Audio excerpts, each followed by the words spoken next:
বসুন্ধরা আসালাম, এই দুর্নীতিবাজ লুটেরা ব্যবসায়ীদের অবশ্যই অবশ্যই বিচারের আওতায় আনতে হবে।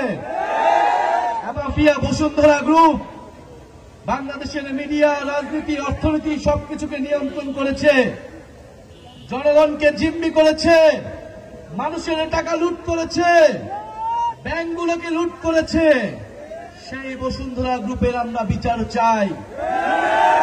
এই বসুন্ধরা আসালাম, এই দুর্নীতিবাজ লুটেরা ব্যবসায়ীদের অবশ্যই অবশ্যই বিচারের আওতায় আনতে হবে।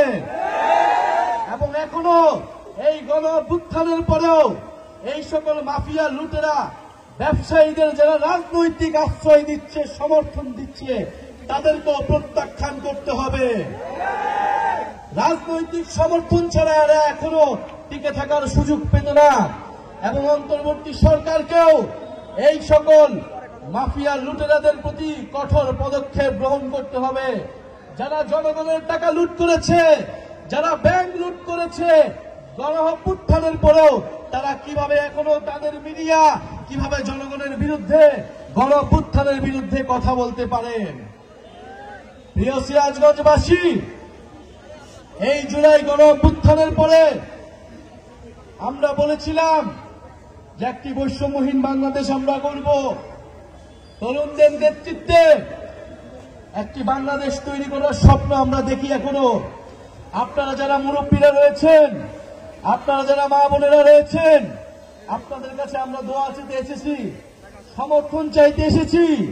জুলাই গণ-অভ্যুত্থানে শেখ হাসিনার জুলুম থেকে বাংলাদেশের মানুষকে মুক্তি দিতে আমরা কোনো আপোস করিনি।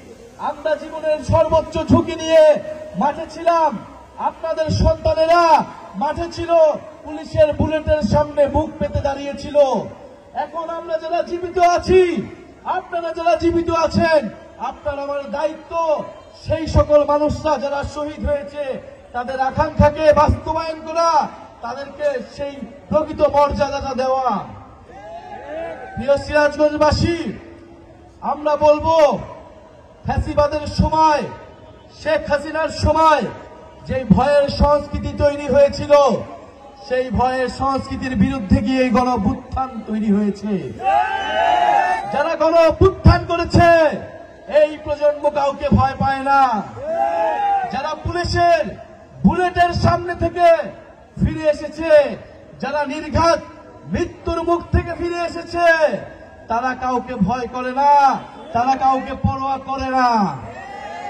সুতরাং সেই ভয়ের সংস্কৃতি যারা আবারও ফিরিয়ে আনতে চায়, তারা খুবই ভুল করছে, খুবই বোকামি করছে। আমাদের এই জুলাই পদযাত্রায় প্রত্যক্ষ এবং পরোক্ষভাবে বাধা দেওয়ার চেষ্টা করছে। এই আজকে সিরাজগঞ্জেও, আমাদের নাটোরেও এই পদযাত্রায় বিভিন্নভাবে বাধা দেওয়ার চেষ্টা করা হয়েছে। আমরা স্পষ্টভাবে বলতে চাই, কোন বাধা দিয়ে, কোন ধরনের বাধা বাংলাদেশের জনগণ, বাংলাদেশের তরুণ প্রজন্ম, জাতীয় নাগরিক পার্টির নেতা কর্মীরা মানবে না, মানবে না।